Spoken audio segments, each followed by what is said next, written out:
This is the Leon Charney Report.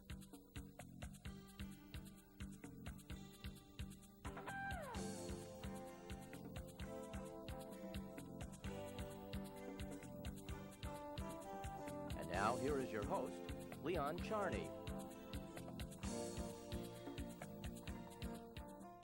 We're back. I'm Leon Charney. This is the Leon Charney Report. We welcome you. We have a hot story today. Randy Mastro, the first deputy mayor, or I hope it's correct, deputy mayor of New York, has all of a sudden resigned. Now, do you think it's all of a sudden? I don't think so. I know his wife. I know he's got a new kid. And I know what he can do in the law business. So I take him at face value that he's really going out to look for the blue yonder, and he served his time, in a sense, for the city of New York. But we'll get some more answers. Maybe I'm wrong. Randy, first of all, welcome to the show. You were here a couple of months ago, weren't you? Yes, I was. Nice so to be back. Are we your favorite show or what? I love your show.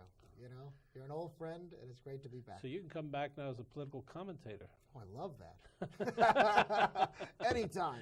We handicapped all the races the last time we were here. Let's do it again. Randy, I take it at face value. I served government not as full-time as you did, but for 10 years, and it can wear you out. It can really wear you out. So what I want to know is, can I still buy fish at the Fulton Fish Market now? You can. And will I get it cheaper? Will I get it cheaper? It's 6.5% cheaper overall, and that's not just the figures we say. The federal government tracks it. U.S. Commerce Department, National Marine Fisheries. Every day they track those fish prices, and over the last 2 years, fish prices have gone down at the Fulton Fish Market 6.5%. So go and save. All right. Now the second question I have, will I be playing baseball on the west side 10 years from now? Oh, you ask all the good ones, Leon. I can tell you. 10 years from now, Randy. I can tell you, you won't be playing baseball 10 years from now. The question is whether anybody else is on the west side. Right. There's going to be a lot of things that evolve over the coming months about where new stadiums will be located. But both the Mets and the Yankees want new homes. The Mets have said where they want their new home. They want their new home to be in Queens, near the old Shea Stadium, where they're currently playing. The Yankees haven't revealed their hand yet. They're in the Bronx, and tradition and heart. All of us would hope that they would decide to stay there on those bases. But if they decide not to, and they are a private enterprise, if they decide they won't stay in the Bronx, we have to keep all of our options open. And one of those options is the west side of Manhattan. And I don't think it takes a rocket scientist to figure out that a world-class stadium located on the west side of Manhattan, with all of the related economic development, and the restaurants and the hotels and the businesses, that would be a major economic boom. Who owns the land, Randy? Huge. A lot of the land is owned by the state or the MTA. Some of it is city land. But the fact of the matter is that those are issues to be worked out if the Yankees decide they will not stay in the Bronx. They haven't made that decision yet. I don't know the answer, and I'm not being a wise guy. What is Governor Pataki's position on this? Well, I think Governor Pataki's position is not dissimilar from the mayor's position, which is that tradition, the pull of the heart, we hope the Yankees decide they want to stay in the Bronx. But if they don't, and this is where Mayor Giuliani has had the guts to speak out, if they say they won't stay in the Bronx, we as a city should do everything we can to keep them here, and that means keeping all our options open, including the west side of Manhattan. I haven't been to a Yankee game in about 30 years. I'm going to let you invite me to a ball game, Randy, and we'll see how bad it looks up in the Bronx. All right. Well, this is a great time to go to see a Yankee game. Really? They are one of the best franchises. All right, you're on. We're going to go to a Yankee game together now that you're a free man. You're a decent guy, and you don't look to hit people. Peter Vallone's a decent man. We've had him on the show. What's really going on there between the referendum and the budget, etc.? That's important for the city. Mm-hmm. It is very important, and Peter Vallone is a decent man. And he goes to church every morning. He does, and after the referendum business, he goes twice a morning. to pray that the referendum gets on the ballot. the issue is not about whether he's a decent man, because he is a decent man, and historically, we on the mayor's side of the hall have enjoyed an excellent working relationship with the city council side of the hall. The issue is more fundamental. It is that, and all 4 editorial boards in New York City's daily newspapers agree, whether you should have a referendum about where a stadium can be located, how much money can be spent on a stadium, whether money can be spent on a stadium in a particular location. All of those editorial boards agree. That's not the kind of issue that should be put up for referendum. That's the kind of issue that leaders are elected to decide, and that it's a bad idea to have a referendum. And they concluded that unanimously, those editorial boards, even though they have divergent political philosophies, because of the track record of referenda. Voters consistently vote down spending referenda. And just as importantly, when it comes to building new stadiums, those kind of referenda are what force teams out of town. Remember the Cleveland Browns? They're now the Baltimore Ravens because of a referendum that failed in Cleveland. So it's a bad idea. It's bad policy. And in fact, it's bad politics. So we shouldn't be talking and tossing around referenda in election years because we think it'll help get out a vote. We should be doing the things that leaders do, which is to make tough decisions, to engage in sensitive negotiations, and try to do everything we can to make the right decisions, not punt to the voters every time a tough decision comes up. Okay, but the city council has a lot of power today, right? The budget issue. They passed their own budget. Has that ever happened, by the way, in city history? It hasn't. This is the first time the city council passed its own budget, but with that responsibility comes certain obligations to do it right. And in so many respects, the city council didn't get it right.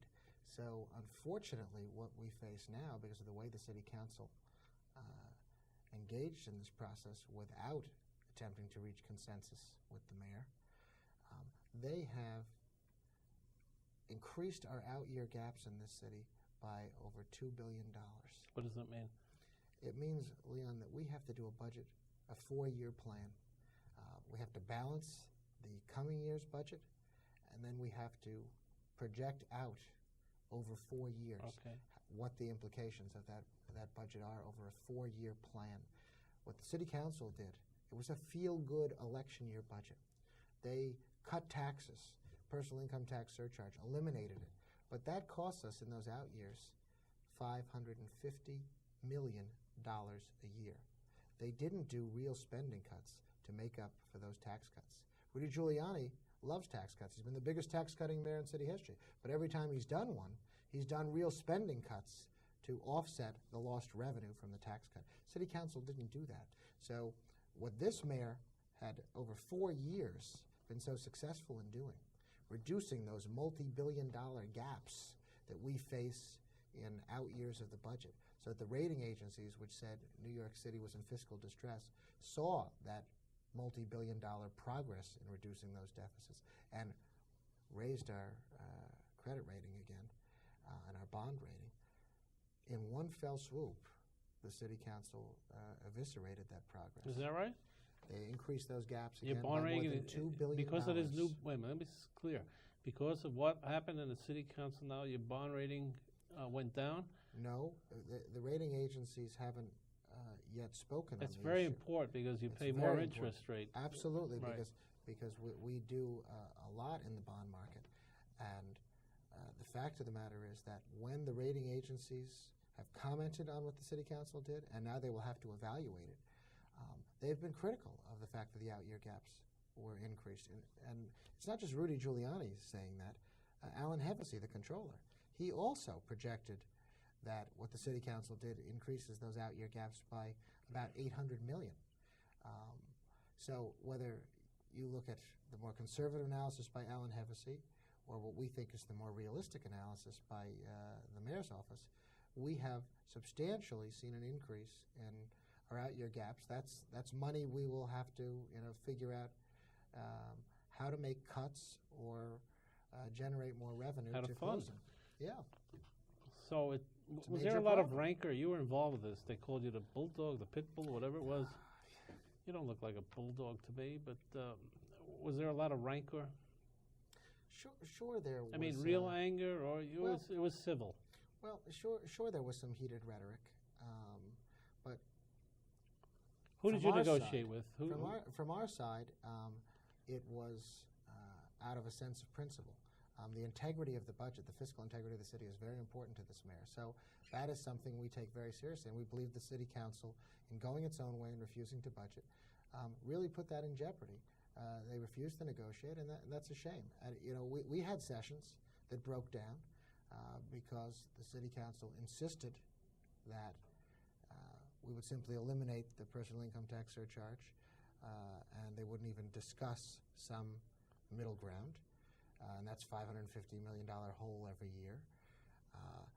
They insisted on a referendum, claiming disingenuously that had nothing to do with the budget. But of course, the referendum on Yankee Stadium did, because it involved the issue of spending city money on a West Side stadium. So of course it had budget implications. But who was in the meetings? Who was negotiating? You were negotiating? Well, I convened a meeting on our side of the hall. And who was representing the council? Bruce Bender, who was the acting chief of staff for the speaker. Herb Berman attended that session. Right. Tom McMahon, who's the chief budget person for the city council, and several other staff members. And on our side, our budget director, Joe Loda, was there, and others. And unfortunately, the session did not produce progress, even though I went to that session proposing what I thought were middle grounds, bases for potential negotiation. But on the city council side, they said no, referendum has to happen, and they admitted privately that was because they thought that would generate 100,000 or more votes in the upcoming election that Peter Vallone is involved in for governor, having that referendum on the ballot. And they insisted that there be a total elimination of the PIT surcharge, something in their control, that personal income tax surcharge, something totally in their control, because it would require a piece of legislation from them to even attempt to renew any portion of that tax. And they, once again, were very open about the politics of it. Really? It was good in Peter Vallone's election year to be able to say they said that to you? He had eliminated personal income tax in New York City when George Pataki had his own tax-cutting record that he could tout in the campaign. Oh, Randy, you're a great lawyer. You heard with your ears those Without people question. told you that it was a political move, but he can get 100,000 votes for a referendum? Without question. There Wow. was no hiding the fact that was the view, and I don't begrudge them that in the sense that Peter Vallone is running for governor. Right. So of course they're trying to make rational decisions, political decisions on how to advance his candidacy. But I don't agree with the analysis at all. I don't think a referendum on Yankee Stadium necessarily affects Peter Vallone's vote at all.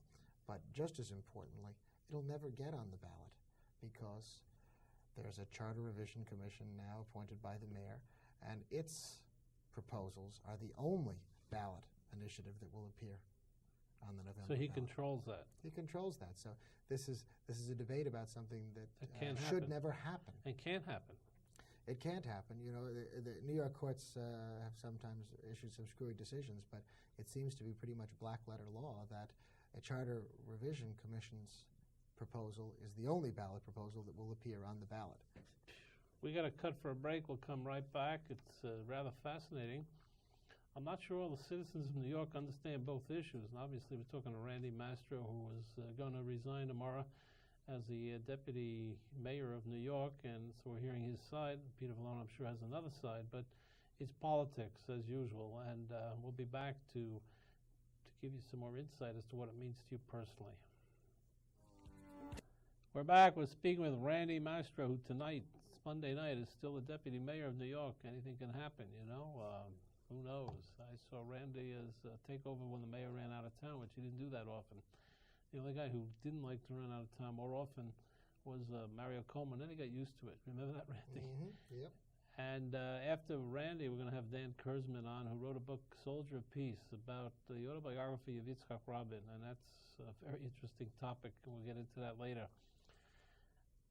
Randy, if you were Democratic, you are a Democrat, but if you were the campaign manager for Peter Vallone and he were running for governor, you think that he did it the correct way now, or he's up the wrong road with this? Should he made himself a partner with Giuliani and everything is accomplished in New York? Well, I think that would have been the better way to go. Instead, what has evolved is that Peter Vallone has projected himself as the anti-Giuliani. This is an incredibly risky strategy, even in a Democratic primary, because Rudy Giuliani remains an enormously popular mayor. At this point, still about a 70% approval rating, and most Democrats approve of the job that Rudy Giuliani is doing. So it is a curious strategy for Peter Vallone, who for the past 4 years before this campaign worked very closely with Rudy Giuliani and could have argued that he was a partner with the mayor in the tremendous turnaround of New York City, the historic reductions in crime, the reductions in the welfare rolls and the increase in the job rolls, the organized crime successes at the Fulton Fish Market, the private carding industry. Peter Vallone could have argued in his campaign that he worked in partnership in a bipartisan manner in the best interest of the city to turn New York City around, and that New York City has been the engine that has driven so much of the turnaround in New York State. He didn't do that. Instead, he's decided now, unfortunately, to take on an enormously popular mayor, to be a persistent critic in sometimes very personal ways that I don't think make him look statesmanlike, to take personal swipes at a popular mayor, and certainly don't project a broader vision for what to do about the state when every day he's simply taking personal swipes at the mayor about local issues. You're a Democrat, are you going to be active in the Democratic Party or just sort of a passive enrollee? I've never been active in partisan politics, Leon, as you know. I had You're a good government guy. I'm a good government guy, that's right. For me, this was a personal relationship with Rudy Giuliani, a personal friendship. And when he became mayor, I knew that he would put the city's interests first and partisan politics second. And I agreed to be a part of his team. And he's done just that. So it's never been about partisan politics for me. I had a very demanding legal career before city government. I'm fortunate to be returning to a great law firm, Gibson, Dunn & Crutcher, and to my first love, the practice of law. So it just shows you can go home again. You're going to go be a litigator again? I am. I'm looking forward to it. I hope we met you in court the last right. time on New York Post. I hope I don't have to cross-examine you again, but you were always a gentleman, even when I had to cross-examine you. Well, I didn't get a chance to cross-examine, what was his name, Mr. Hirschfeld. I did. You did. And you got a chance at Mr. Hoffenberger. Mr. Hoffenberger, yes. Well, he almost came off the stand yelling and screaming at me, so I must have been doing something right. You know, the true story there was Mario Como had called me and asked me to help see if I could buy the New York Post, because he just felt very uncomfortable with those other two people, and he was very involved with it. And Mayor Dinkins tried very hard to help it, and he had a problem with, we should rest in peace, Eric Brindell. Remember Eric? Mm-hmm. And sure, Eric was a true, great real conservative, and Dinkins was on the other side, but he said, I'll do it. I'll try to help. Mm-hmm. And everybody tried to help, and now it's on its way. What are you going to miss about being deputy mayor? Oh, please, there's so much that I'll miss. Really? There's a lot of mixed emotions at a time like this. Yeah. But this is a very personal decision, really, for me and my family. No, I understand the decision. So this was the right time for me. I've had 4.5 years in city government, helped the mayor through some tough times, tried to be there in every way that I could. What time are you in the office every day? Always between 7:30 and 8. Staff meetings? 8 o'clock staff meeting every morning with the mayor. What time do you usually finish? Well, I'll usually leave City Hall if it's an evening where I have public events to go to, because I do a lot of surrogate speaking for the mayor. I'll usually leave around 7, and that schedule will usually keep me out till 10, 11 o'clock at night. And weekends? Oh, I worked regularly on weekends. This was a 13, 14-hour a day job, and I would go 7 days a week. Did your wife encourage you to leave? My my wife has always been incredibly supportive of me, but I know with a 2-year-old daughter, the toll that took. You know, Leon, that for 2.5 of those 4.5 years, I and my family had to have police protection because of death threats over the organized crime initiatives that I was involved in spearheading for the administration. That's a tough thing. Terrible. For a wife. It's a tough thing for, your baby daughter to grow up those first 2 years of her life having to be trailed around by police detectives. So I'm really proud that she was so strong during this period of time and supported me. Now it's time for me to give back to Janine. No, I'm and not the baby. like everybody who questions it. People say you're quitting, so you want to run for Morgenthau's seat. I don't buy any of that stuff. If you want to run, you'll run. It's a very curious thing, Leon. Tremendous financial sacrifice in going to public service. You know it. You've Right, done it. right. I was in Harry a very Helmsley told me that I missed $30 million working on Camp David for 3 years. But you know what else he said? I'd have paid $100 million to have the experience. Exactly. And I could do the calculation on how much money I have foregone during this period of Right. time. But the fact of the matter is that this was a great experience. And to be able to serve in this administration, a great mayor. He's made history. He's, in my view, the greatest mayor we've ever had. And to have been a part of that. And I can look back with pride on so many things that we accomplished over these years. I touched on some of them, the bigger issues, but so many things, the organized crime initiatives that I helped spearhead. But Look, you had a very successful administration. There's no arguing it. Everybody knows it. And it'll continue to be successful. What won't you miss? The long hours? The tension? Well, I'll tell you what I won't miss. By the way, did you have gray hair before you went in? No. Someone said to me, your hair is getting blonder. And I said, no, it's getting grayer. Come on. What I won't miss, I won't miss some of the political sniping. The rivalries. Sometimes, all too often, it wasn't about good government. It was about political agendas. And there were people who would criticize us no matter what we did just because they were of a particular political party. And that was embarrassing to me because there is no reason why, just because a mayor is in a particular party, if he's proposing the right thing to do, it should win widespread support among people of all parties. He has had the courage to support issues that weren't necessarily popular in his own political party. He supported domestic partnership. He supported gun control. He supported immigrants' rights. Too. He's pro-choice. Right. I've just touched upon some of the issues where he took courageous stands that weren't necessarily popular in his own political party. I wish I saw that more often in my own party, the Democratic Party. And there are courageous Democrats. Where are they? Well, I will tell you.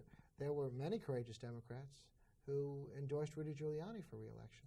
It was one of the things that I set about to do when I became deputy mayor almost 2 years ago, to reach out, see about expanding our base by letting people know the good things we were doing and developing those relationships. And we had a record number of elected Democrats, of union officials, of people from every community, cross party lines to endorse a Republican mayor. And I think that spoke very well of them and their political courage. Because let's face it, Leon, there was no question last year that Rudy Giuliani should have been reelected and would have been a much better mayor than Ruth Messenger. Any clear, rational thinking person, Republican, Democrat, or Independent, should have realized that. What's the last book you read? Well, I read The Street Lawyer by John Grisham. That was the last book I read, and I'm in the middle of a wonderful book called A Civil Action, which is based on a true story involving a major toxic environmental lawsuit. Really? And a flamboyant plaintiff's attorney at a small firm trying to do battle with the two large law firms in Boston over this toxic environmental disaster. Good legal. It's a great book. Do you write, Randy? I love to write. Would you write a book? I've written a lot of op-ed pieces. I've never written a book, but I have regularly written op-ed pieces for the Times, the Daily News, the Post, so I love to write. I almost went into journalism. But it'd be hard for you to write a book until the Giuliani term is over, wouldn't it? Well, I wouldn't write a book about the Giuliani administration. It's not. While I think books should be written about it because of its historic successes, of course, I don't intend to write a book about my experience. By the way, your friend Mayor Koch, you know what he said? What? Well, I'll give you all the quotes. Mayor Giuliani is a great mayor and a bad man. Mayor Dinkins is a good man and a bad mayor. Mayor Giuliani does not have a national career in front of him, but what he will do is he'll leave office for 4 years and come back and be mayor of New York again. Can you do that? I guess you can do that in the city. You can't do it as a president. You can't. I don't think there's any prohibition. You just can't serve for more than 2 terms at a time. Would you ever think about I know you don't want to discard anything. Everything is always open in life, but you ran around with the mayor. You know what it is to be elected, to be a public personality in a sense, to be elected. Do you think you have that in your guts ever to do that? I think that the one area where my wife would have the strongest views is that she'd prefer that I not run for public office. But the fact of the matter is that for me, I've never told anyone that I was thinking of running for public office. It's a compliment that people have talked about. No, I'm not even talking that way. I'm talking viscerally as a human being. Well, do you have that ability to go out and sell your soul to people constantly? Because that's what happens when you're a public person. Not sell, but you give yourself. Mayor Giuliani doesn't have a minute's rest. He's always a public personality. Sure. Then he has to campaign. Sure. Just question that you as a person. You know, well, I like you, and I don't think you're going to tell me a lot of stories here. No, I think it's a very tough life. It takes a personal toll. When I was talking about the political infighting and the sniping, whether it's from politicians or the press, it does take a toll, even for those of us who are not the elected official, but those who serve the elected official. And I think that's where my wife's reservations would come in when she hears the talk of should I run for office or people encouraging me to run for office. Her reaction is that look at the toll it takes on your private life when you're simply the number 2, not the candidate. Exactly. And it does, but the fact of the matter is you have to look at the other side of it too, Leon. You have to look at all that you can achieve in office. And Rudy Giuliani being elected mayor, a city that some thought was ungovernable before he got elected mayor. Now it's a city on the rise again, and in so many ways a better city than the one that we inherited. I don't argue that point. And you can only get there by getting elected to be able to do those things. No, I don't argue. But some of us are good to be neurosurgeons, others is to be good lawyers, some of us good to be political personalities, some of us behind the scenes. Do you, in the terms of what your physical makeup is, do you think that you have that in you? I'm not asking you whether you're going to run. It's not important for me to know. No, but it's a fair question. Do I think I would have it in me to run if I ever decided to run? Right. I do think I would have it in me because so much of the time, as a surrogate for the mayor, you feel like the candidate yourself out there as an advocate, speaking on his behalf during the campaign, so often out on the stump. Explaining the good things that we were achieving as a city government. There were times when the line seemed to blur. But the fact of the matter is that it's not any current intention of mine to ever do that. No, I understand. But the hook is in it that one day it may be, because, I mean, you have the makeup within your system says it's a possibility that you could run. I'm not saying that you're going to do it. But there are people who tell you flat out, I will never run for office. I don't want to. I'd rather be behind the scenes. Well, I work with many people in the Carter administration. Sure. Most of these people said, I don't want to run for public office. One guy did, Jack Watson, who was chief of staff. Sure. He ran for governor, and he lost. But a lot of them just, they went their own way. Well, it's when I look at this experience and when I look at people speculating about my future, right. I know the one thing that I will never do is close doors, because if I had that attitude 5 years ago, I never would have envisioned being a deputy mayor. And this has been one of the greatest experiences of my life. But what I am really looking forward to, because I loved practicing law and being in that courtroom, I think you know that, I'm really looking forward to going back to Gibson, Dunn & Crutcher and enjoying the practice of law. I thought you were going to say go to a Yankee game with me. We're going to do that too. All right, Dan. Randy. Good Thank luck. you. The Thank best you. to you. Thank you. You've done a great job. Mayor Rudy, I'm sure, loves you for what you've done, and I'm sure you'll help him along the way. Absolutely, in any way I can, because he's a great mayor and a great person. I can tell you one thing. I've worked for a lot of public personalities, namely two very fascinating ones. One was Asa Weitzman, the other was Jimmy Carter. You never lose. I mean, you never leave. You're always around. Good luck. Thank you. We'll come back now and talk about Yitzhak Rabin, another great human being. Unfortunately, was killed by the assassin's bullets of Yigal Amir, and his new book out called The Soldier of Peace by Dan Kurzman. We're back with Dan Kurzman, wrote a book about Yitzhak Rabin called Soldier of Peace. It's true. I knew Yitzhak Rabin very well, Dan, and he was a man who sought peace out in sort of in his own way. Now, you cover his life from the days of, from the beginning, right? From his birth. Yeah, well, he had a very tough mother. You know that? His mother was a socialist. Right. I go deeply into the life of her mother. Really? Mother, too, she had a great influence on him. Tremendous influence, and she was a remarkable woman on her own. I mean, two books could be written on her. Right. What about his father? Well, his father was also very an active Zionist. He also came from Russia, as his mother did. And his mother was born in America, wasn't she? Rabin's? No, Rabin's mother was born in Russia. Really? Just before the Soviet Revolution, of course. And she, at that time, they used to call her Red Rosa because she was quite to the left. But when the communists took over, and she became the head of a factory in Soviet Russia, she learned that it wasn't such a dream world to have the communists in power. And as a matter of fact, the KGB was after her, and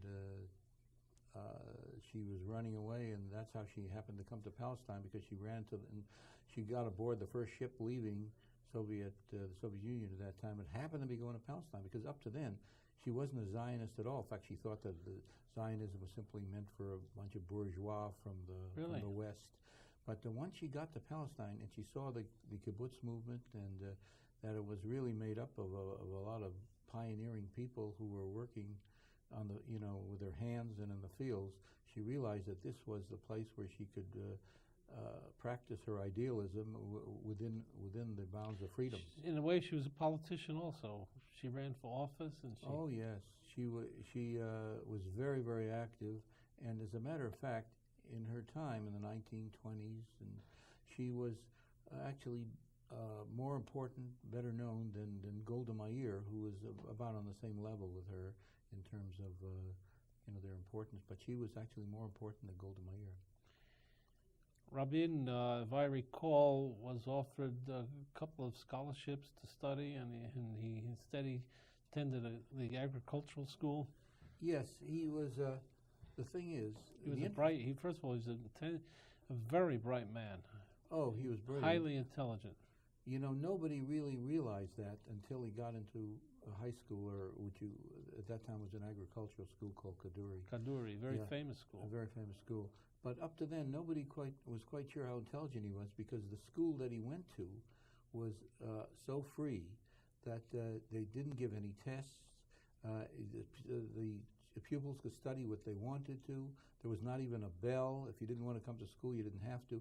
It was sort of a socialist type of experimentation. And so nobody knew how smart he was, because there was never any examinations or anything.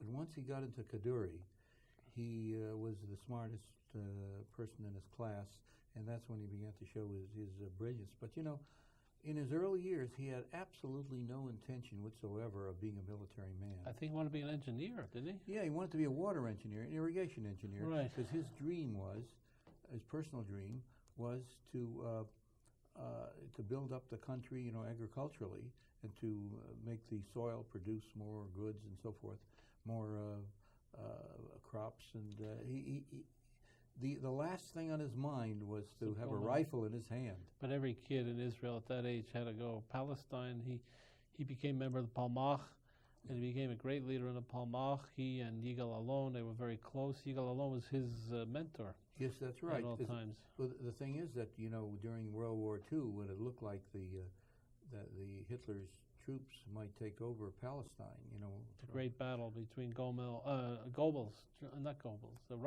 Rommel. Right. Yes, the British stopped them. And that's right, and there was a great danger about, you know, that the Palestinians would fall prey to the Hitler's troops. So he joined he was invited to join the Palmach, which was work together at that time with the British to try to stop the Germans. And he did it reluctantly. He didn't think it would be any good because he came from Tel Aviv. He was a city boy. He wasn't.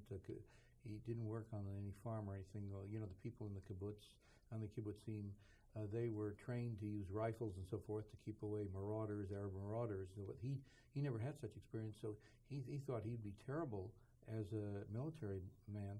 But it turned out that when circumstances forced him into the army, he turned out to be the best of them all. What was his relationship with Moshe Dayan? Well, it's interesting to note that it was Dayan who actually brought him into the Palmach. And so you think they'd have a wonderful relationship. But the fact is they never did have a good relationship. No, they didn't. And I'm not sure Dayan was a member of the Palmach. He was in Haganah. Yes, but at the beginning he was. During the time of the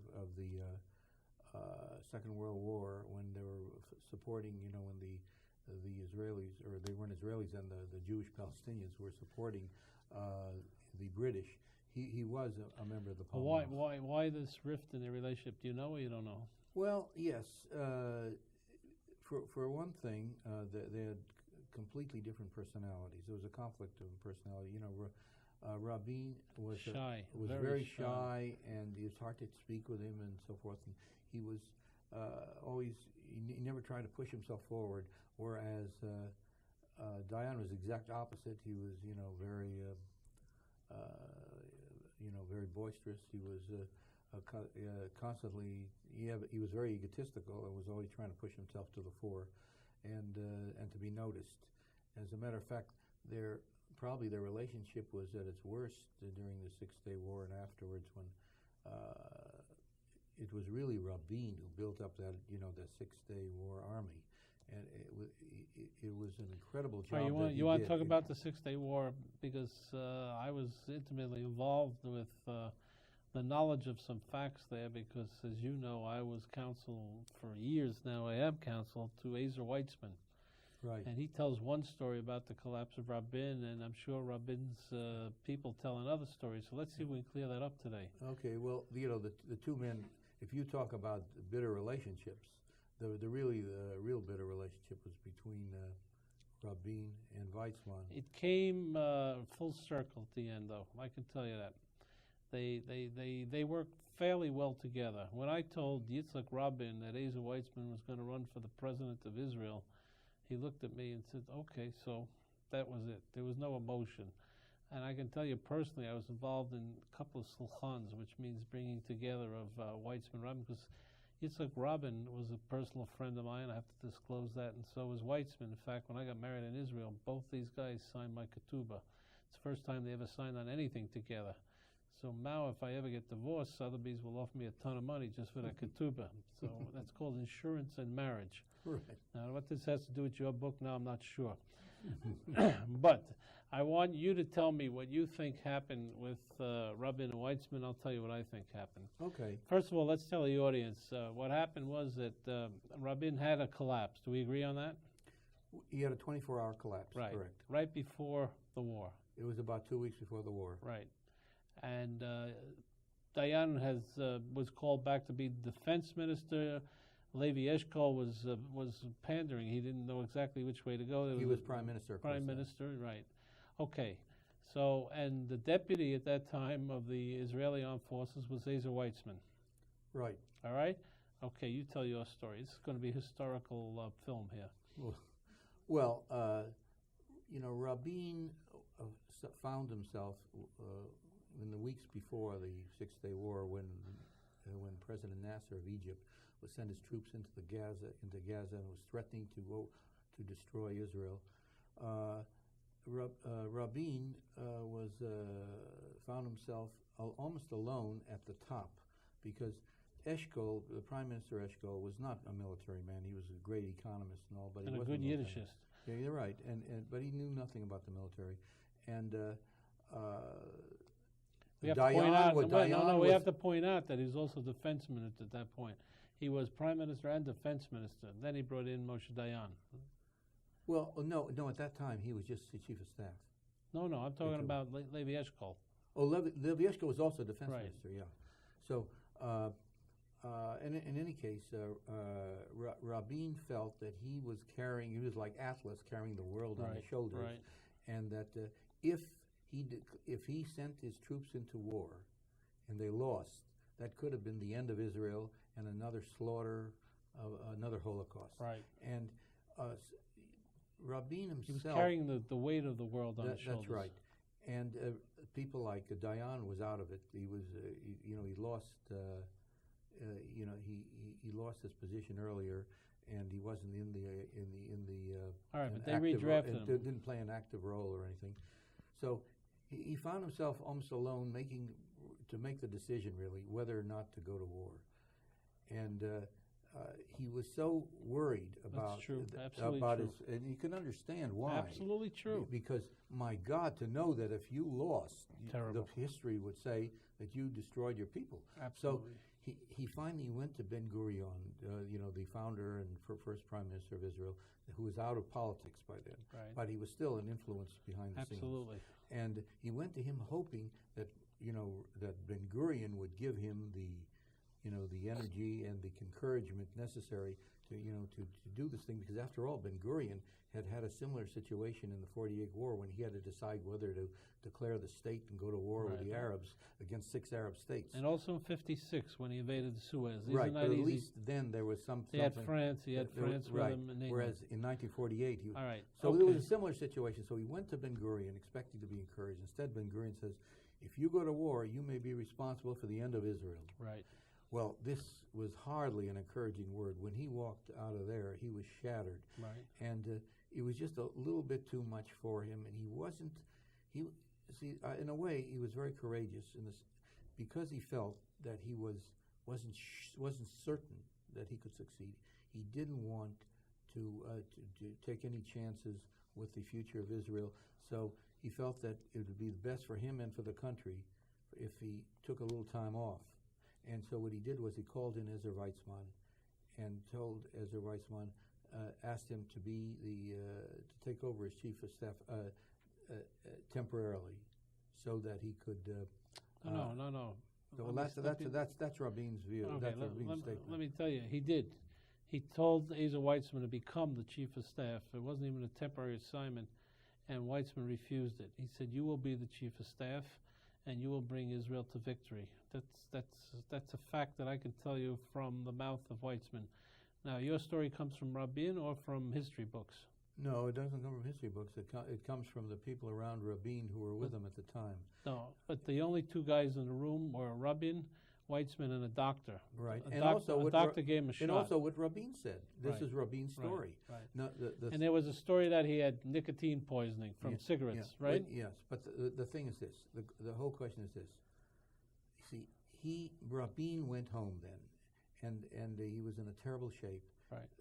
Leah saw to it that a doctor came and gave him a shot. Right. And for 24 hours, he was sleeping. Right. He went to sleep, and after 24 hours, he got up, and he went back to the front, to his office. Now, meanwhile, Ezer Weizmann had taken over. And Ezer Weizmann, from my talking with quite a few officers, and who were involved at the time, and was that Ezer Weizmann wasn't too happy about the fact that he was, that he was going out of the job again, or going out of the job when he only had it for such a short time. That's not true. Let me tell you what I understand. Well, this is what I heard from people, from a few officers who are very close to Rabin and to the situation. No, I'm sure that's what they told you. This whole issue became a problem when Sapir anointed Rabin to be the first prime minister after the Yom Kippur War, when they made his first prime ministership. You know, he's prime minister twice. Well, that was later. Yeah, and Weitzman then made a big deal out of it. Oh, I know. That's when this whole issue came about. But the thing is this: I've spoken with so many people, and this is as I was able to glean the facts. Weitzman had, in the first place, when Weitzman took over, he made certain military decisions which Rabin felt that he should have conferred with him before he made the decisions. That made Rabin a little bit angry, to say the least, because after all, he had not given up his job as chief of staff. As a matter of fact, it wasn't for Rabin to give up the chief of staff job to anybody. That was only the prime minister could appoint the chief of staff, or the defense minister. So the fact is, which was the same man, of course, Eshkol, and so it wasn't his. The job wasn't his to give. So he remained chief of staff. He never formally resigned. He just went home, and so he thought. All right, we had to cut for a break. This is a long story, and what we're going to do is get a new book out. It's called The Weitzman-Rabin Affair by Dan Kurzman and Leon Charney. We got a new book out. Hey, that's a good idea. This will never end. What about Leon Charney and Dan Kurzman? You got it. We'll be back right after break to continue with Soldier of Peace by Dan Kurzman, the story of Yitzhak Rabin, who was a great, great, great man and had a terrible ending. We'll be right back. We're speaking to Dan Kurzman. He's talking about Yitzhak Rabin's life, and he's called Soldier of Peace. It's a new book out by HarperCollins. We don't have much time, and I want to go through a lot of topics. When I went to visit Yasser Arafat, I came back to Yitzhak Rabin, told him to do business with Arafat. It's about 9 years ago. Weitzman sent me to Tunis. Rabin was very much against it. What changed him? Well, Rabin actually was dealing with the PLO, as I mentioned in my book, Soldier of Peace, from indirectly in the 1970s through the doves that he were constantly in contact with the PLO, and later in the 1980s when he was a minister of defense, he sent. We got to run, Dan, because we're out of time. When was the last time you saw? I was just saying that he had secret negotiations with the PLO? Not negotiations, but talks through a so-called ambassador to the PLO that he picked. Who was and it? all this was secret. Who was his ambassador? This was Yossi Giuliani, right? The man who brought Arafat to the Shiva of Leah Rabin. Yeah, that's right. Former Shin Bet guy. Right. And so his idea was that he had to have, Rabin's idea was that peace was the only possible way to maintain the security of Israel. All right. How will Rabin be remembered? Rabin, I think, will be remembered as the great peacemaker in the Middle East, and I think that no matter who's in power in the future, they will have to look to Yitzhak Rabin for the real formula for peace, which is land for peace and the ability to get along with people who were once your enemy, but who he was willing to befriend. And when was the last time you spoke to him? The last time I spoke with him was in 1992, just before he became prime minister. Dan, you wrote a great book about a great man. I'm sure it'll be a bestseller. We're going to bring you back and talk some more. Yitzhak Rabin, you can talk for 10 days on it. His history is fascinating. Oh, it's unbelievable. We'll see you next week. We've got Ronnie Milo, the mayor of Tel Aviv, running for prime minister. We've got David Hartman in the can. A lot of good shows coming up. Don't leave us. Stay with this channel. See you next week.